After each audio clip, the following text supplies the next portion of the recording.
and Assalamualaikum to my respected lecturer, Dr. Nurhana. My name is Iziaty binti ENDOK from AA110 Today, my group mates and I are going to present the Budget Proposal 2021 under Ministry of Higher Education. The presentation will be directed by 3 members, which is me itself, known as Iziaty, and 2 other members are FADLHLIN, SAKINA, and TUAN NAZIHAH according to their part. Without wasting our time, let's move on to the introduction of this presentation. Assalamualaikum and hello everyone. You are watching the budget report presentation at 370 channel. I'm your first presenter, SAKINA ZAINURI. As an opening story regarding the presentation we prepared, I will give a brief description of the background of our chosen ministry, which is the Ministry of Higher Education, or simply called as MOHE. The ministry was established around 2004, which is based on the sacred date recorded is March 27. However, on March 9, 2020, there has been a history where the restructuring of the Ministry of Education took place. The re-existence of the Ministry of Higher Education is to be officially established, which is in accordance with the provision of the Act related to the higher education. The establishment of this ministry is in line with their goal of creating a higher education environment, as well as in an effort to encourage the development of superior knowledge centers and the construction of sufficient human capital in terms of skill, innovation, and good moral to meet national and international needs. As a result, MOHE plays an important role in creating the best higher education ecosystem at institutions in the country, such as Public Institution of Higher Learning (IPTA), Private Institution of Higher Learning (IPTS), Polytechnics, and not to forget the Community College. For your information, MOHE has outlined 3 departments to be responsible for the management of higher learning institution, namely Department of Higher Education (JPT), Department of Polytechnic Study (JPP), and Department of Community College Study (JPKK).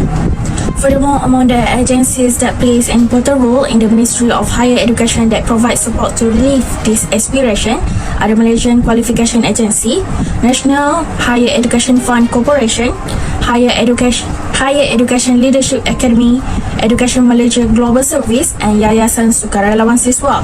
The Ministry of Higher Education Malaysia, which they describe their vision as quality higher education, excellent people, prosperous nation, while their mission is to preserve a quality higher education ecosystem to develop the potential of individuals to meet national aspiration. Before the Ministry of Higher Education established new programs, there have been 2 issues has been arising, which are regarding student difficulty in accessing a fast internet network and relating the problems from student mental health throughout their online learning period. So let me discuss the first issue as is mentioned just now. Nowadays, online learning is a very common method to use among students, but some of them have their consequences on using that method, which is they face difficulty in accessing a fast internet. The student has had multiple issues with their internet network, resulting in struggles with regard to attending a live lecture. Because of this, they feel like they are falling behind in their online education because of slacky Wi-Fi or internet network. The student shared his experience that learning online is certainly not as easy as I thought. They say that slacky Wi-Fi or internet network implies missing out on discussion during class when the internet freezes. This issue frequently happens to students living in rural areas. Slow internet connection or restricted access from home in rural areas can impact students falling behind academically. Lack of a good internet network allows for digital inequalities to prosper and impact study negatively. Today, an increasing number of students are utilizing online simulation and web application to learn, and one of these is made consumable through fast internet connectivity. It is clear that a lack of internet connection puts them in a difficult situation to learn. Back to me next, allow me to move on to the next agenda, which is the budget presentation session for the implemented program. The name of the program given is Network Friendly Intervising, or abbreviated as NFI. The objective for the implementation of this program is to overcome the problems in terms of better internet access and provide support to students so that they can undergo more effective learning session. The estimated budget allocation required to achieve the success target of this program is 5.535 billion ringgit Malaysia. The implementation of this program focuses on a group of students from the B40 family group, and it will involve a total of 2,500 students in the first phase of the implementation. Among the activities that will be carried out under the implementation of this program is the Internet Tour Network activity, in this activity the involvement of 36 employees who will conduct exploration to all public universities in the country to provide more in-depth enlightenment regarding the program. Next is the free trial subscription, which will involve around 10,000 students from all lucky public universities. Other than that, the next activity is free first subscription payment, which will involve a total of 2,500 students who are the first to register for successful implementation under the program. Following these activities, various advantages that can be listed briefly here include making it easier for students to get the latest development on the program implemented by the Ministry of Higher Education itself. In this case, student will obtain a description of the program implemented in more detail while avoiding any confusion or misunderstanding among them. Furthermore, students are also given the opportunity to experience using the free internet for a month with a high access network, which is provided by the MOHA through the implementation of this program. It aims to get reactions and comments from the students and give them assurance that their registration under this program will benefit them in the future. In fact, students who successfully register will be given a very special advantage where they will experience free internet access for a month for the second time. It is intended to express appreciation and thanks from the MOHA for their willingness to be involved in making the program a success. For details on the budget allocation for the implementation of this program, according to the calculation section, for each activity that will be carried out under the implementation of this program, it will cost about 5.525 billion ringgit Malaysia. First, a total of 23,400 will be used to relieve exploration activity in this program. In fact, the provision covers the payment of daily allowance of the staff involved as well as their travel expenses throughout the exploration. In addition, a total of 1,500,800 is allocated to relieve free internet distribution activities to 10,000 students. The cost cover the internet subscription payment, which costs 1,000 ringgit Malaysia per month. Next, a total of 4,505,800 is allocated to relieve the first month payments exception activity for the students' internet subscription. The cost includes payment for the exam liability as well as payment for a half subsidy on the students' monthly subscription for 3 years of study. In addition, an allocation of contingent cost is also provided, which is 70,400 into each of these activity, which is cover any requirement to be required to ensure that all planning activities are controlled. Okay, to continue of this presentation, I will explain about the impact of these programs. Firstly, the network-friendly interweaving program, it has had many positive effects on its implementation. This shows that this program has implemented many activities that are very helpful to university students, especially those from the B40 family. The Ministry of Higher Education provides this special program for B40 students to get internet access without much burden on them, especially finance. As we know, since the COVID-19 pandemic, students are required to conduct online learning, which means they are required to study at home. Therefore, their internet usage may be more than usual, where automatically the cost to finance their internet also increases.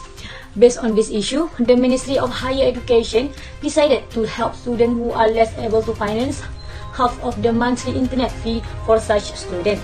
The government provides this initiative because the students undergo online learning easily and are not burdened from various aspects, especially from the aspects of spending.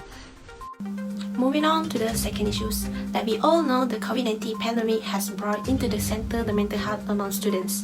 Online platforms for education have impacted the student life according to alternate points of view. There are various mental health issues that affect university or college students, which are depression, stress, anxiety, and many more. However, depression and stress are the predominant mental health issues among students. The main contribution that leads students to have depression and stress is over a task due to the number of tasks and assignments they get every day, then they cannot finish it within the time that has been given. Besides, when the student will generally have the responsibility for the task, they require often have less rest quality. Additionally, the students will face anxiety. Anxiety is to a great extent brought about by dissimilar issues like exam fear and encountering troubles while studying. Since online classes have been conducted, they will take their tests on online platforms, so a few students face anxiety with regards to online tests. Okay, the other program that the Ministry of Higher Education has been implemented is program Living Life Together. The objective of this program is to assist students in dealing with the problem they experience, especially during study of the new way due to the COVID-19 pandemic. Okay, with this implementation, the Ministry of Higher Education further reduced cases related to mental problems such as stress and depression among students, because many students, especially those in higher education institutions, suffer from mental problems such as stress. The estimated budget allocation required to achieve the success target of this program is 2,541,355. Okay, under this program, there are several activities carried out based on the budget that has been allocated. One of these activities are known as Motivation Talk. This activity targets all public or private universities in Malaysia, where the Ministry of Health will send psychologists or health experts with the cooperation of the Ministry of Health to provide briefings on mental health. Students also will be given exposure to studying in a relaxed manner to avoid facing any problem that can cause them stress. The total allocation provided under this activity is 537,680. Okay, Safe Talk also one of the activities that have been provided from this program. This activity known as Safe Talk because certain students will meet with health professionals at their prospective university in person. The existence of this activity because it is one of the appropriate ways for certain students to express the problem faced, such as problem in learning or personal problems. The total of this budget is 1,888,475. Okay, last activity under this program is Free Care Line. The objective of this activity is to provide a website or special care center for university students to get advice and the students who want to make a call to get this service do not have pay any addition charge. The budget that has been allocated is 115,200. Okay, that's all about this budget of this program. It also has a positive impact on the government or the student. Okay, through the description given, it shows that this program focuses more on the health of students, especially related to mental health issues such as stress and depression. Okay, since 2020, when students are required to undertake online learning, it has made it difficult for some of the higher education students to adapt the new way of learning. So the Ministry of Higher Education decided to provide a Living Life Together program where it has a very good impact on students. Okay, through this program, the ministry hope that they can further reduce the mental health problems of students. Through the activities provided under this program, students who have any problem or stress that trouble them can get the service provided for them to get advice or to express any problem. This is because some people will feel calm if they get positive advice and get words of encouragement to them so that they are not easily overwhelmed with any problem. If students are not very interested in general service, they can use the personal service that has also been organized under this program for them to seek advice. At the end of this presentation, I would like to conclude that the Ministry of Higher Education has implemented programs that highly focus on the pupil based on allocation to achieve budget goals. The programs implemented by the Ministry of Higher Education give many benefits to students that can help students deal with any issue or problems throughout their learning. The two programs and set activities were introduced based on the issue that arise among students.